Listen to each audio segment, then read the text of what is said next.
versículo 1. También si traes tu aplicación, puedes buscar ahí el capítulo 6, versículo 1 del libro de Gálatas. Ahí vamos a abrirlo. En este pasaje vamos a basar, en este capítulo vamos a basar nuestro tema de hoy. Hoy vamos a hablar de un tema que yo estoy seguro va a ser de mucha bendición para nosotros como familia, como iglesia de Cristo. Y te voy a invitar a que oremos, a que hagamos una oración y pongamos este tiempo en las manos de Dios y dispongamos nuestro corazón para que el Espíritu Santo hable a nuestra vida. ¿Están de acuerdo, iglesia? Vamos a orar. Padre, gracias por este tiempo. Gracias por esta oportunidad tan preciosa que tenemos de poder recibir este mensaje esta mañana. Señor, que este mensaje sea un mensaje edificante para cada uno de los que estamos aquí. Que hables personalmente también a los corazones necesitados hoy, Señor. Y que hoy sea a través de esta palabra lleno nuestra vida de sabiduría, la sabiduría de lo alto, Señor, que viene de ti. Y que también tu Espíritu Santo durante este tiempo esté ministrando a aquellos que hoy tienen una necesidad y que esa necesidad los ha traído a este lugar, Señor. Oramos que haya respuesta a las oraciones, sanidad a los enfermos, libertad a los cautivos, Señor, restauración para los que han caído, Señor. Y que sea un tiempo donde podamos, al salir de este lugar, decir gracias por lo que has hecho hoy en mi vida, Señor. Ese es nuestro anhelo. Te lo pedimos en el nombre de Jesús. Amén. Amén. El tema de hoy yo le titulé Toma mi mano y levántate. ¿De qué quiero hablar hoy?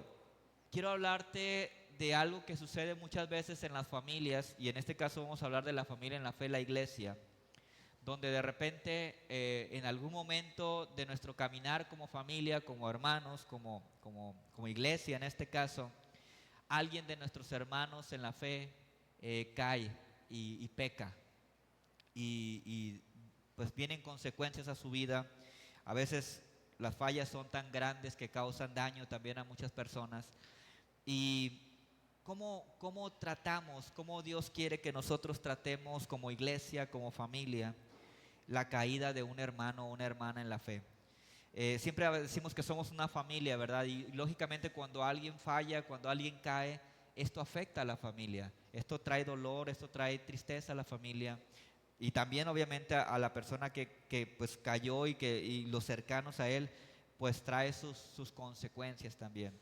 Entonces, hoy vamos a hablar de esto porque el apóstol Pablo toca este tema con la iglesia de Galacia, con los Gálatas, y él empieza a hablarles acerca de cómo restauramos o cómo somos llamados a restaurar a aquellos que tienen una caída, que tienen un desliz. ¿Por qué hablar de este tema? ¿Por qué tocar esto el día de hoy? Bueno, porque todos nosotros, hermanos, hermanas, enfrentamos tentaciones cada día. Todos nosotros somos tentados todos los días. Cada uno de los que estamos aquí tiene sus propias luchas. Y yo no te voy a decir que levantes tu mano ni que digas ahorita públicamente cuáles son tus luchas, pero tú sí las sabes. Dios las sabe también, obviamente. Todos tenemos luchas. Aquí no hay alguien que diga yo no lucho con algo, o tal vez algunos hasta no se dan cuenta, pero están cayendo a veces en comportamientos o conductas que ofenden a Dios o que lastiman a las personas, ¿verdad? Entonces, ¿qué debemos hacer como iglesia cuando un hermano cristiano ha sucumbido ante la tentación? Cuando un hermano cristiano ha caído y ha pecado. Pablo dice en el verso 1 de Gálatas 6, hermanos. Cuando la Biblia dice hermanos, ¿a quién le habla? A la iglesia. No le está hablando a la gente que no está en la iglesia, no le está hablando a la gente del mundo. Cuando la Biblia dice hermanos, está hablando a nosotros, a la familia en la fe, a los hermanos. Y dice, hermanos, si alguno es sorprendido en alguna falta, vosotros que sois espirituales, restauradlo con espíritu de mansedumbre, considerándote a ti mismo, no sea que tú también seas tentado. Sobrellevad los unos las cargas de los otros y cumplid así la ley de Cristo. El que se cree ser algo, no siendo nada, a sí mismo se engaña. Así que cada uno someta a prueba su propia obra y entonces tendrá solo en sí mismo y no en otro motivo de gloriarse, porque cada uno cargará con su propia responsabilidad. ¿Qué hacemos cuando un hermano cae en la tentación? ¿Qué hacemos cuando un hermano peca? Pablo dice, escribiendo a los Gálatas, hermanos, y cuando dice hermanos nos está diciendo a la iglesia cómo debemos tratar a alguien que ha fallado, a alguien que ha pecado. ¿Cuál debe ser el espíritu y la actitud de la iglesia ante el caso de un hermano que cayó en pecado? ¿Cómo debemos abordar ese tema? No sé si alguna vez te lo has preguntado. Somos una iglesia que tenemos 27 años de ministerio aquí en Mazatlán. Y en 27 años hemos tenido casos de personas que han caído en pecado en nuestra iglesia. Y algo que yo le doy muchas gracias a Dios es que esta iglesia desde el principio ha sido enseñada cómo tratar a un hermano que ha caído en pecado. Somos una iglesia que uno de nuestras invitaciones, nuestros eslogan que invitan a la gente es: todos son bienvenidos. O uno de nuestros distintivos como Viña es: ven como seas y serás amado. Entonces, ¿cómo aplicamos esto cuando alguien peca, cuando alguien cae en nuestra iglesia? ¿Cuál debe ser el espíritu, les decía, y la actitud de la iglesia ante el caso de un hermano que ha pecado? ¿Tenemos que ignorar el pecado y decir no pasa nada, todo está bien? No. Tenemos también, o tenemos que echarlo de la iglesia. Hermano, a partir de hoy, cerrada la puerta para ti, no puedes entrar porque eres un pecador, un gran pecador. ¿Tenemos que juzgarlo cuando llega duramente? ¿Tenemos que aislarlo? ¿O apartarnos de él cuando llega o de ella? ¿Tenemos que empezar a difundir rumores sobre esa persona? ¿O tenemos que avergonzarlo? Una vez alguien me dijo que en un lugar donde asistía, cuando alguien caía en pecado, lo pasaban enfrente de la congregación y le decían que tenía que confesarle a toda la iglesia su pecado.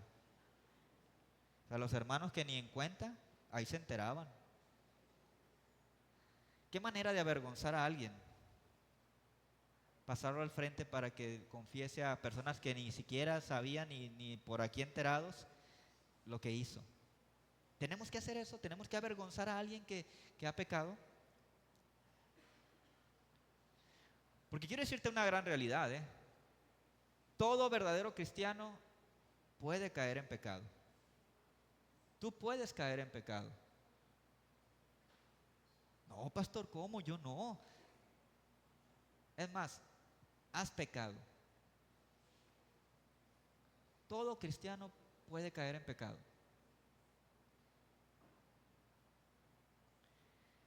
Y todos los de alrededor, sus hermanos, somos llamados a buscar, primero que nada, la restauración del que cayó.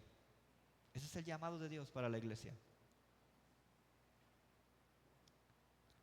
Porque, es más, me atrevo a decirte que tarde o temprano, un miembro de nuestra familia en la fe va a pecar o va a caer en pecado. ¿Qué vamos a hacer cuando eso pase? ¿Qué vamos a hacer? ¿Cómo vamos a tratar ese asunto con él o con ella? Te decía que somos llamados a restaurar al caído. Ahora, la palabra restaurar, la palabra griega que se traduce como restaurar en el libro de Gálatas, es una palabra que se usa para arreglar un brazo. Es como cuando alguien cae en pecado, es como si un brazo se fractura del cuerpo.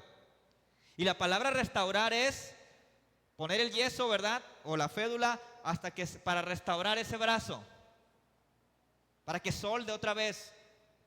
No es arrancar el brazo, ¿verdad? Y tirarlo a la calle. La actitud de la iglesia número uno es buscar la restauración de ese brazo o de ese miembro importante de la familia.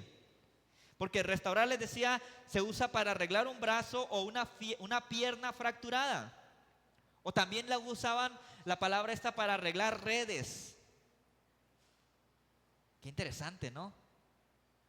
Para arreglar redes. O para cortar algo que ha crecido en el cuerpo y que no es parte del cuerpo. Así que los cristianos, la iglesia, los miembros de la familia de Dios, somos llamados a ayudar al hermano que ha caído a que vuelva a la senda correcta. Esa debe ser nuestra actitud, ese debe ser nuestro deseo. Somos llamados a ayudar al hermano o hermana a que corrija su mal camino. Somos llamados a ayudar al hermano o hermana a que sea restaurado, a que regrese a los pies del Señor, a que corte de raíz el pecado. Ese es nuestro llamado.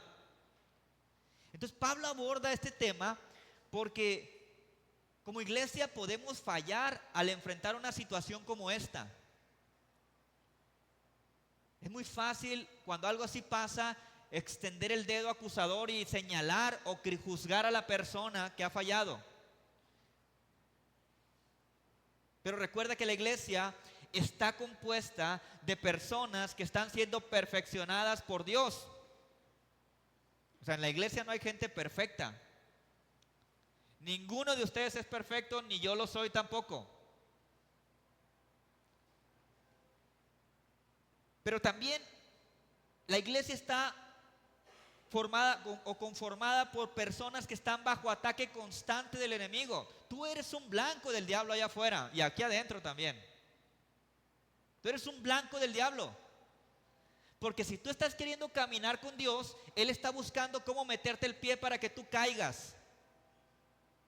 Y Él sabe cuáles son tus áreas débiles y sabe con qué estás luchando en este tiempo. Algunos tienen luchas muy fuertes, varias luchas, otros tienen otro tipo de luchas que para otros no son tan pesadas.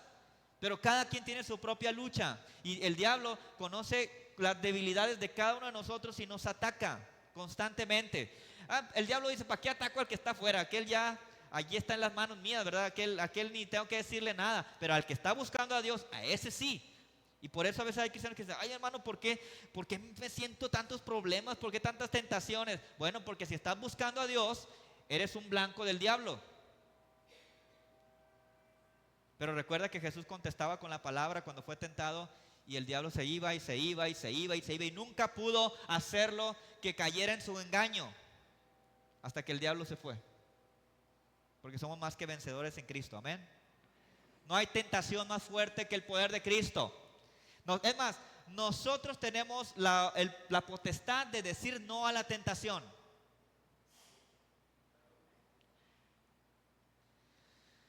Somos llamados entonces a ayudar al hermano que ha caído a corregir su camino, ¿verdad? Pero tenemos que ser conscientes que estamos bajo el ataque constante del diablo nosotros también. Y también como personas imperfectas seguimos luchando con nuestra vieja naturaleza. Esa vieja naturaleza que intenta regresarnos a las prácticas que teníamos antes de entregar nuestro corazón a Jesús. No levantes tu mano, pero te pregunto, ¿tú luchas con prácticas viejas? ¿Tú luchas con tentaciones del pasado? Esa es la vieja naturaleza en nosotros, que ha sido crucificada con Cristo, pero el diablo quiere traer a nosotros otra vez la tentación de volver a esas prácticas y volver a abrir esas puertas. Periódicamente lo hace y viene y nos lanza el dardo. El hermano que cae, el hermano que peca, el hermano que cae en la tentación, cuando esto suceda va a estar muy sensible. Tal vez va a estar hasta confundido y va a estar tan avergonzado que esto puede ser una causa que le impida regresar a la iglesia.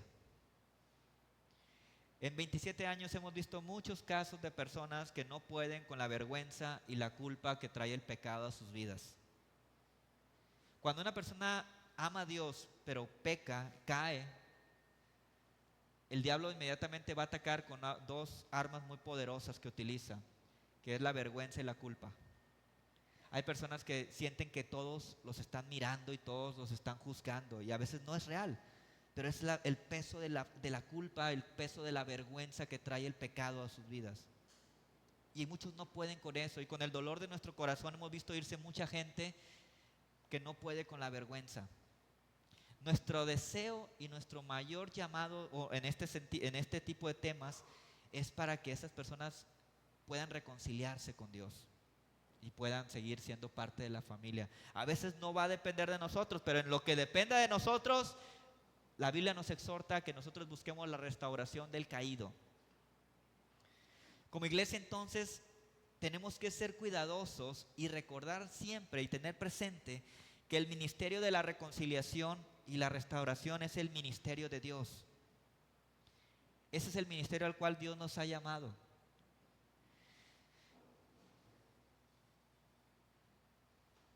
Ahora, cuando sucede que alguien cae y en la familia, en la fe, hay falta de compasión y sabiduría para tratar el asunto, esa falta de compasión y sabiduría al tratar con un hermano que ha caído puede hacer que esa persona que ya pecó y de por sí está cargando la consecuencia de su pecado se hunda más y se aleje de Dios.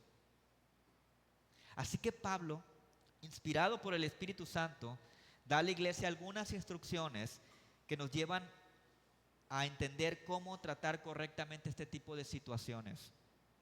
Vamos a ver parte por parte este pasaje de Gálatas 6 y vamos a encontrar ahí lo que el apóstol Pablo nos dice a la iglesia acerca de cómo tratar este tipo de situaciones. Lo primero vamos a verlo en el verso 1. Vemos ahí que Pablo dice que cuando alguien ha caído en pecado en la iglesia, hay que dejar que los hermanos o los creyentes espirituales manejen la situación. ¿Sí dice así, verdad? ¿Lo leemos? Dice, hermanos, si alguno es sorprendido en alguna falta, ¿qué dice? Ustedes que son espirituales, restáurenlo con espíritu de mansedumbre. Vamos a parar ahí. Cuando alguien se ha sorprendido en una falta, dice el apóstol Pablo, ustedes que son espirituales, restáurenlo con espíritu de mansedumbre. ¿Quiénes son esos creyentes que son espirituales? Que dice Pablo. Ahorita vamos a hablar de eso. Pero te quiero decir algo. Los creyentes espirituales, así en síntesis diríamos, que son los que están caminando en el Espíritu Santo o en el Espíritu. ¿Cómo podemos saber en la iglesia entonces si un creyente está espiritualmente listo para atender una situación como esa? ¿Cómo podemos saber en la iglesia si este hermano o hermana realmente está caminando en el Espíritu y tiene la sabiduría para atender esa situación? Bueno, algunas pautas que nos van a llevar a poder discernir esto. Una es cuando podemos verlo o podemos verlo esto al responder honestamente a la siguiente pregunta respecto a ese hermano o hermana que puede ser quien atiende ese asunto. Y la pregunta es, ¿actualmente hay evidencia del fruto del Espíritu manifestado en la vida de este hermano o hermana? Gálatas 5, 22 y 23 nos revela el fruto del Espíritu. El fruto del Espíritu es amor, gozo, paz, paciencia, benignidad, bondad, fe, mansedumbre y templanza. Ustedes reflexionen un poquito en esto, por favor, o díganme si estas cosas no son útiles para atender el caso de alguien que ha caído, que ha pecado. El amor, muy necesario. El gozo, para que no pierdas el gozo y puedas servir y ministrar con gozo a pesar de la dificultad de la situación, también es necesario. La paz, también. La paciencia, también. La benignidad, también. La bondad, también. La fe, la mansedumbre, la templanza, todo es necesario, el fruto del Espíritu. Y hay algunas señales que nos dan una idea de quiénes son los creyentes indicados o los creyentes espirituales que son los que pueden ayudarnos en la restauración de un hermano caído. La primera señal de si este hermano es el indicado para atender a alguien que ha caído es el verle tratar situaciones similares que nos dejan ver el fruto del Espíritu en su vida. Por ejemplo, podemos ver el fruto del Espíritu en una persona al tratar temas sobre pecado cuando platica sobre el tema. Hay personas que empiezan a hablar del pecado y empiezan a enojarse, del pecador, perdón, de cuando alguien peca. Y empiezan a enojarse y empiezan a hablar con enojo, casi con juicio para el que ha pecado, ¿no? Son muy duros y son muy críticos cuando hablan del pecador. Son muy duros y críticos con el pecador. O sea, ni siquiera hay un caso de pecado, pero por ejemplo, empiezan a hablar de adulterio, por ejemplo, de un tema y empiezan a enojarse y empiezan a hablar muy duro y se va a ir al infierno y ay de él. Y aunque muchas de las cosas sí van a traer esas consecuencias, pero podemos ver en ellos que se empiezan a enojar, a molestar, a alterar emocionalmente. Y esa puede ser una señal de que no estaría listo para atender un caso de pecado en la iglesia, porque lo va a tratar con dureza y con enojo. Otro ejemplo es cuando vemos la reacción del hermano o hermana en la iglesia a la caída de un hermano en pecado. Muchas veces esas emociones las empieza a manifestar, esas emociones que muchos tienen su origen en la carne muchas veces. Emociones como la ira, se enojan, empiezan a sentir rechazo o deseos de que le vaya mal. Estos comportamientos son señales de que este hermano o hermana no sería la indicada o el indicado para atender ese asunto, porque no puede ver la situación de una manera espiritual. Su carne, su enojo, su ira, su molestia le va a hacer actuar en consecuencia. La segunda señal de si una persona está indicada para atender a alguien que ha caído es ver si ese creyente está viviendo una vida crucificada con Cristo. O sea, una vida de sacrificio, de negación propia. A veces puede ser que alguien haya hecho algo muy malo, pero para poder ayudar en su restauración tenemos que ser alguien que está constantemente muriendo a su propia carne, para poder con amor y con deseos de restauración atender a alguien que ha cometido algo tan grave.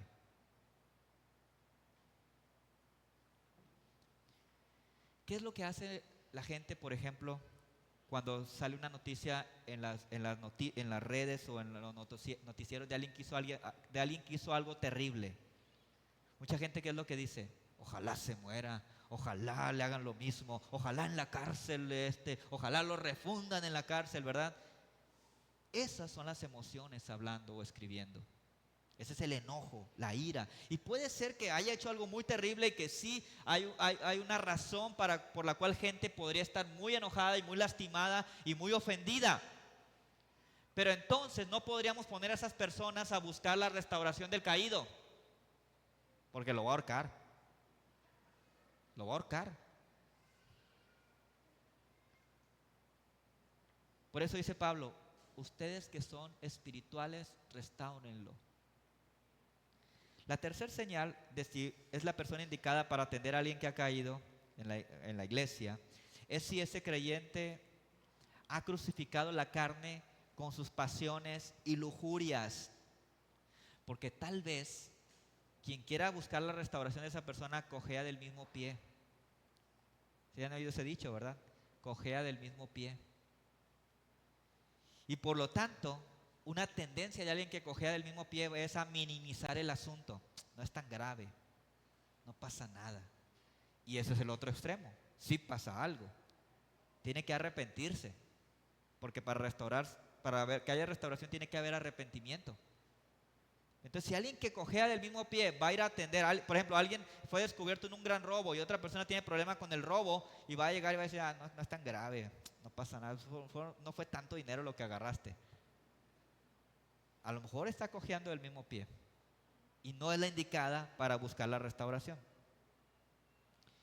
Cojear del mismo pie es que lucha con las mismas tentaciones. La cuarta señal de que es un creyente espiritual quien atenderá la situación de un caído en la iglesia es si está viviendo una vida coherente con su postura en Cristo. Esta es una señal de andar en el Espíritu. El que anda en el Espíritu vive en coherencia entre lo que dice y lo que hace.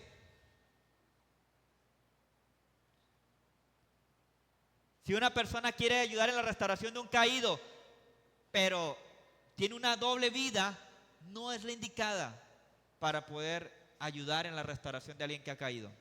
Y la quinta y última señal de que un creyente espiritual es ese creyente que puede ayudar en la restauración de un caído, es si ese creyente camina libre de 5 comportamientos característicos de un cristiano carnal.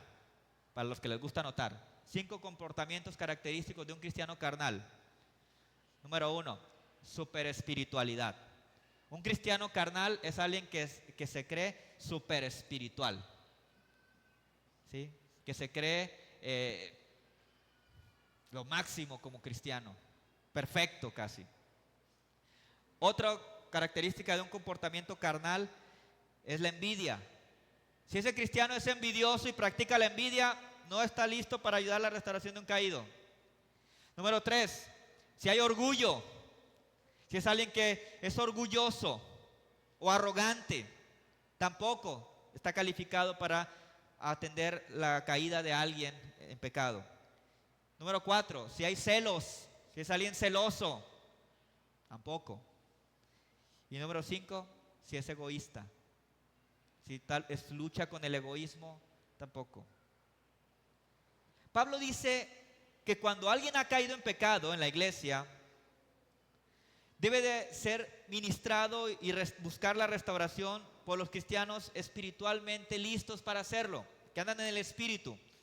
Lo segundo que Pablo dice también cuando alguien ha caído en pecado en la iglesia es que hay que acercarse al hermano que pecó con espíritu de mansedumbre. Eso es parte de andar en el espíritu.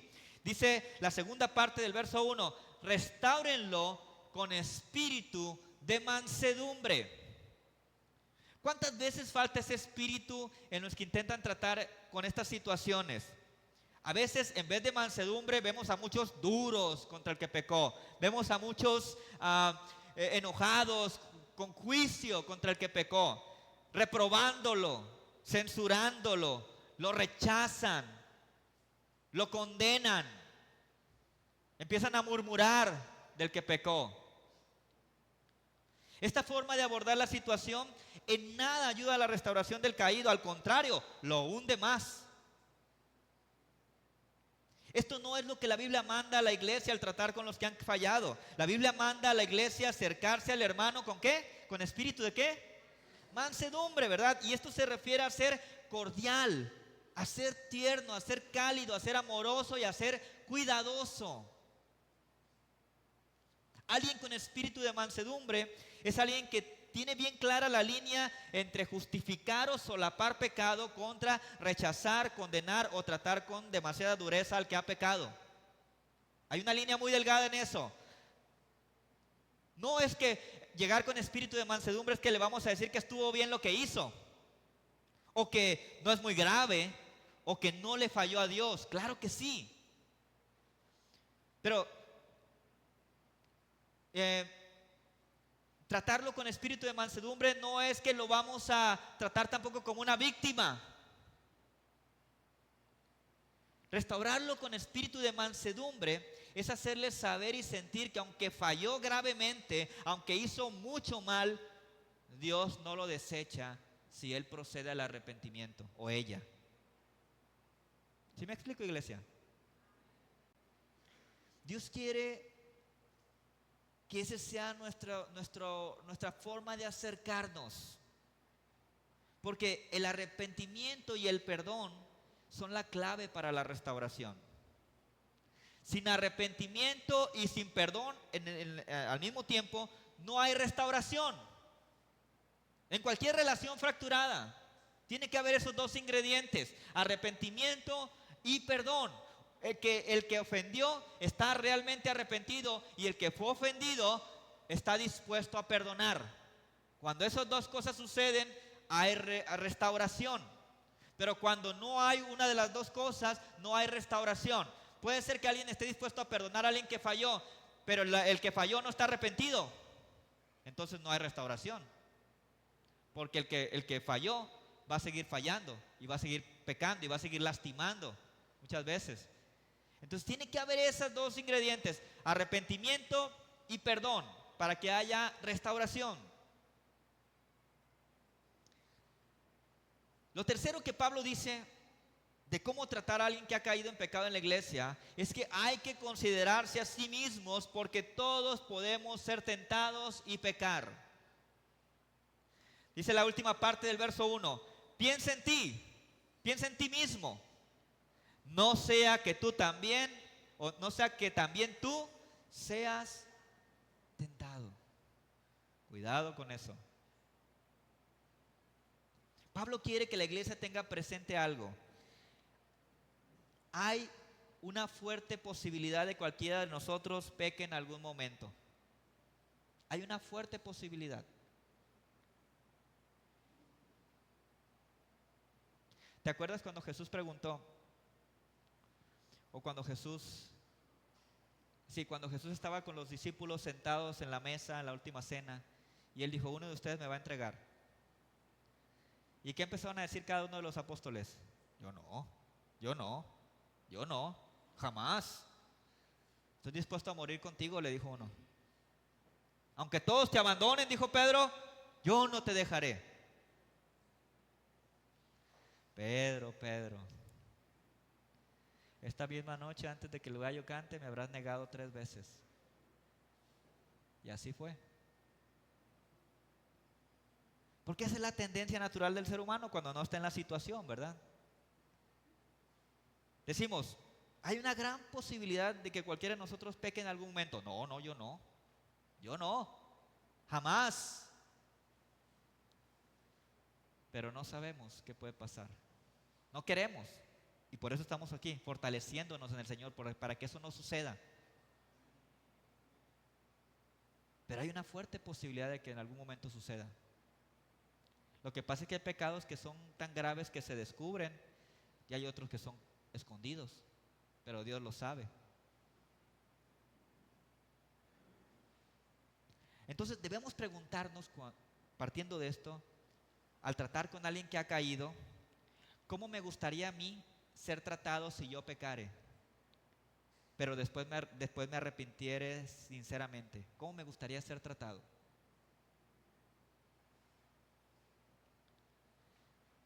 Y eso va a cambiar nuestra perspectiva de cómo tratar a alguien que ha caído. ¿Cómo me gustaría a mí que me trataran en la iglesia? ¿Que murmuraran a mi espalda? ¿Que me señalaran? ¿Que me aplicaran la ley del hielo? ¿Que me inviten a buscar otra iglesia? ¿Cómo me gustaría a mí que me trataran si yo fallara? Por eso Pablo dice, considérense a sí mismos. La palabra considerar significa mirarse a sí mismo, pensar en uno y prestar atención en uno mismo. Si realmente tomamos en cuenta esto, seguramente podremos tratar a nuestro hermano o hermana con mayor amor y mansedumbre cuando fallen. Y este es el problema de muchos que no pueden sentir compasión ni misericordia por alguien que ha caído. Parece que se les olvida que ellos también son seres humanos imperfectos y que también pueden fallar. Parece que se les olvida.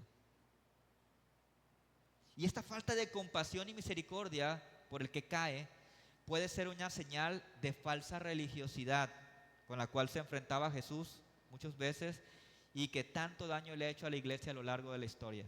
Ya hablamos una serie de eso, ¿verdad? Cuidado con la falsa religiosidad hace algunas semanas. Pero esta falta de compasión y misericordia por los que caen, este espíritu de juicio y de condenación puede ser una señal de falsa religiosidad. El falso religioso, por lo general, no se considera a sí mismo como alguien que tarde o temprano va a necesitar gracia, o que tarde o temprano va a necesitar misericordia o compasión de Dios y de la iglesia. Por eso el falso religioso es tan duro y juicioso con el que cae.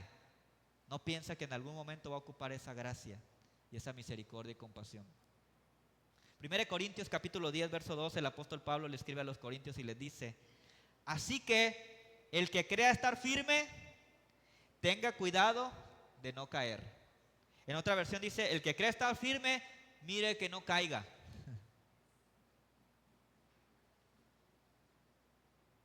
Pablo dice en número 4 que cuando alguien ha caído en pecado en la iglesia, hay que estar dispuestos también a sobrellevar las cargas de los otros. Dice el verso 2, Gálatas 6: sobrelleven los unos las cargas de los otros y cumplan así la ley de Cristo. Sabemos, porque la Biblia enseña que todo pecado trae consecuencias dolorosas. ¿Estamos de acuerdo en eso, iglesia? Todo pecado trae consecuencias dolorosas y destructivas, todo pecado. Y estas consecuencias se vuelven grandes cargas para aquellos que fallaron. Hay gente que tiene años cargando con un pecado, con una culpa, con una condenación, con un juicio sobre su vida, o con un sentir de no dignidad delante de Dios. Y también consecuencias, todo tipo de consecuencias. Entonces, el pecado, por ejemplo, puede cargar a una persona con ansiedad o con depresión. El pecado puede cargar a una persona con temores, con pérdidas. Hay personas que pierden amistades, familiares, relaciones por pecado y cargan con ese pesar de esa pérdida por mucho tiempo. El pecado puede cargar a una persona con soledad también, con rechazo o con falta de prosperidad. Hay gente que no prospera por su propio pecado. Los que pecan llegan a la iglesia buscando ayuda con sus cargas o con las consecuencias de su pecado. Y ese es el ministerio que Dios nos ha dado a los cristianos. Somos llamados a predicar el evangelio de Cristo que salva, que restaura, que cambia vidas, que da libertad y que sana. Ese es nuestro llamado. Por eso la palabra nos manda a ser compasivos, ser cálidos, ser tiernos. La palabra de Dios nos manda a alentar, orar, perdonar y ayudar a los que han caído y están sufriendo las consecuencias de su pecado y que están buscando a Dios arrepentidos. Pero para ello necesitamos acercarnos para apoyarlos en lo que podamos, para animarlos, para orar por ellos, si nos lo permiten, ¿verdad? Esto es accionar la compasión, el amor y la misericordia. Dice Romanos 15:1. Así que los que somos fuertes debemos soportar las flaquezas de los débiles en vez de hacer lo que nos agrada. Si tú te sientes fuerte, Dios te ha llamado a que ayudes a los más débiles. Y lo último que te quiero decir hoy, bueno, antes de eso, a veces nos va a tocar soportar muchas flaquezas de nuestros hermanos. ¿Te ha tocado soportar flaquezas de tus hermanos en la fe? Y muchos te han soportado a ti, Quiero decirte que a mí muchos me han soportado también. Mis flaquezas, muchos me las soportaron. Mis debilidades, muchos me las soportaron y me las siguen soportando. Somos llamados a soportar las flaquezas de los débiles.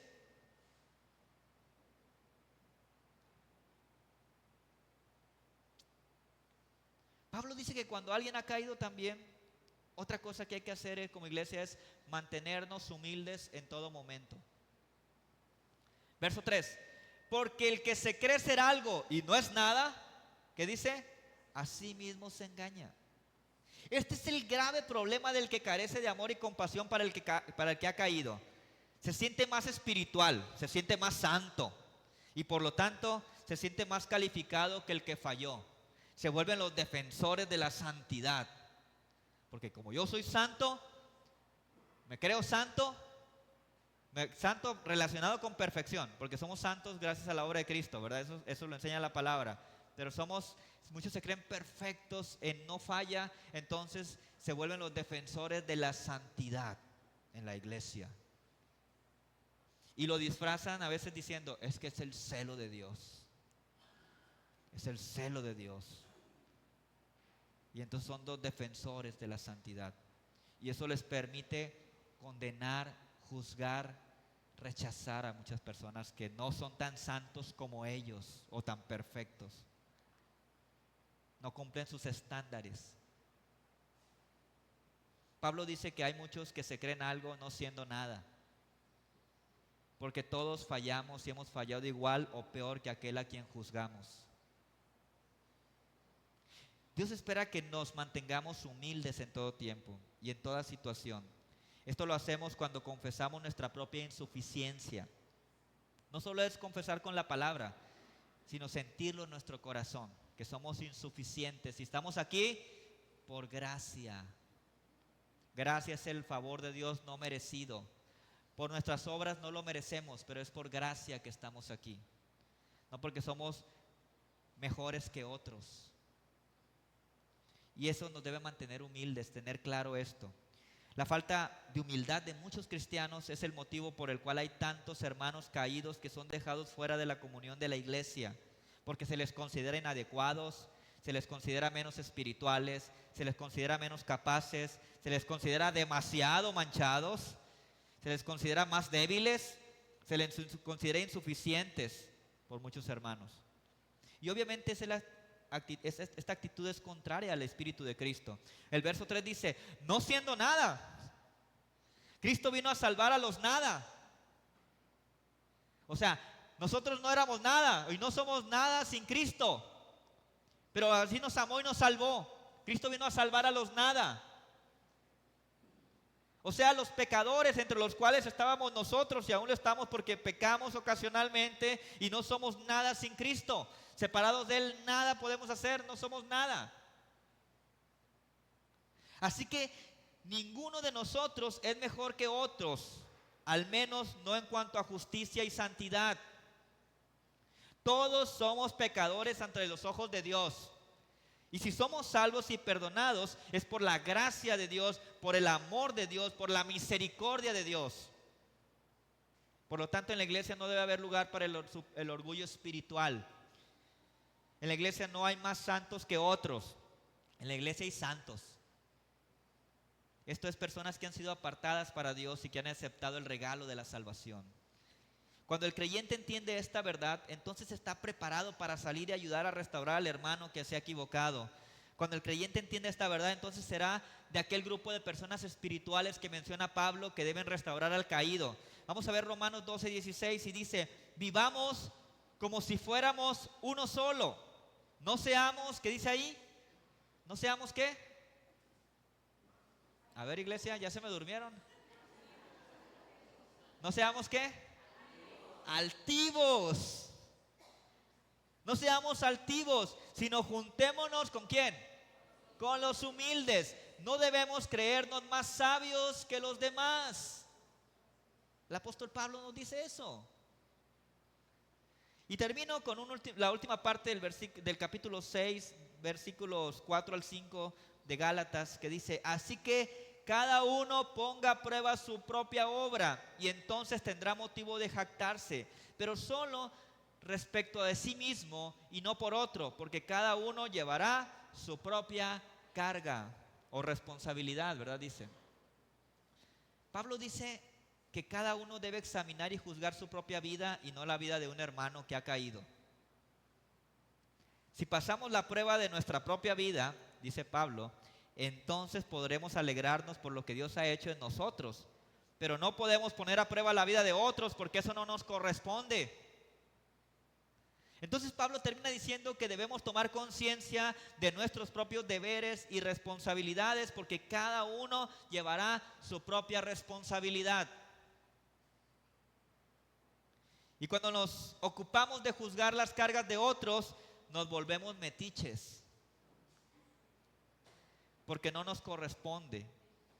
Y al tomar el papel de juez, entonces Dios nos juzga con la misma vara que juzgamos a los demás. Dice, sí, con que muy perfecto, con que te crees calificado para juzgar a aquel que cayó, a juzgar su corazón, ok, tú también vas a ser juzgado de la misma manera que estás juzgando a tu hermano.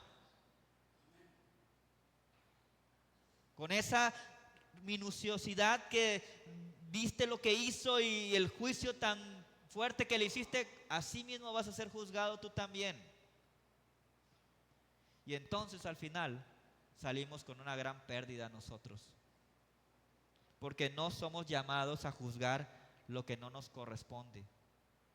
Somos llamados a amar a las personas, a ser compasivos y ser misericordiosos con los que sufren y tienen necesidad. Somos llamados a recibir a los que vienen buscando sinceramente a Dios, independientemente de lo que hayan hecho, y Dios espera que colaboremos con Él, restaurando a los caídos que andan buscando la reconciliación con Dios. Un pastor llamado Carlos Ortiz escribió lo siguiente, y él dice, una iglesia sin compasión es como una cocina sin sal. Yo sé que aquí hay personas que no consumen sal,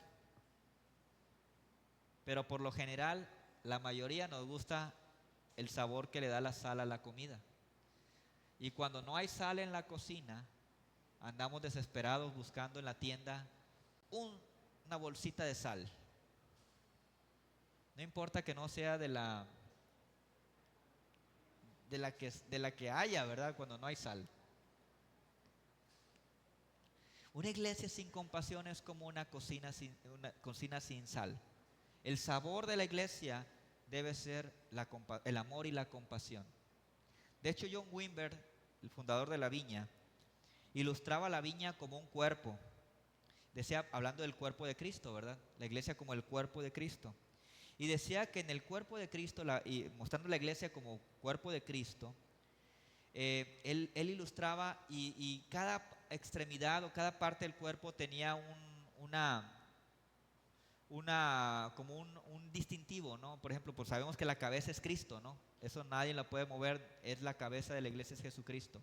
Pero decía que las piernas de la viña, hablando de como cuerpo que va avanzando hacia adelante, las piernas de la viña, decía, la derecha es la adoración y la izquierda es la compasión.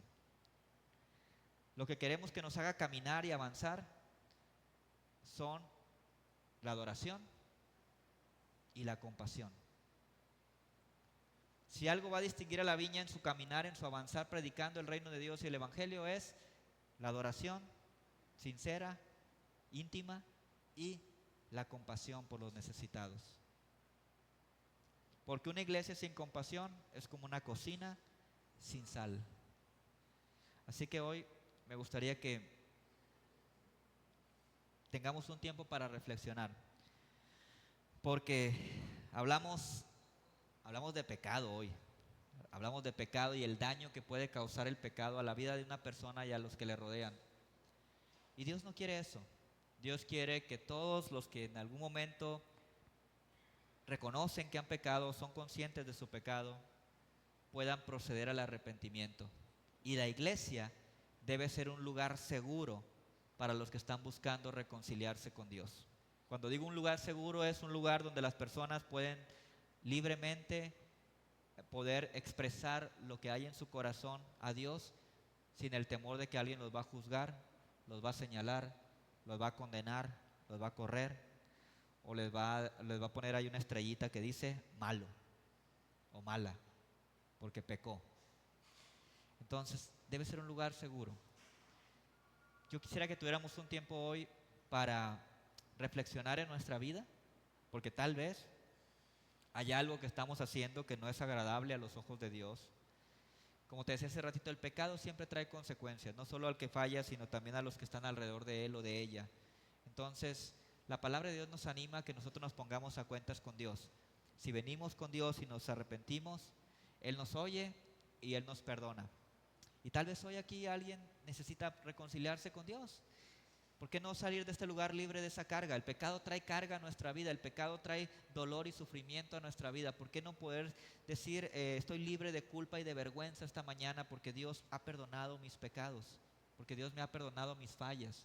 La Biblia dice que si alguno pecare, abogado tenemos para con el Padre, Jesucristo, ¿verdad? Él es nuestro abogado. Entonces, ¿por qué no hoy ir con nuestro abogado y decirle, Señor, aquí estoy?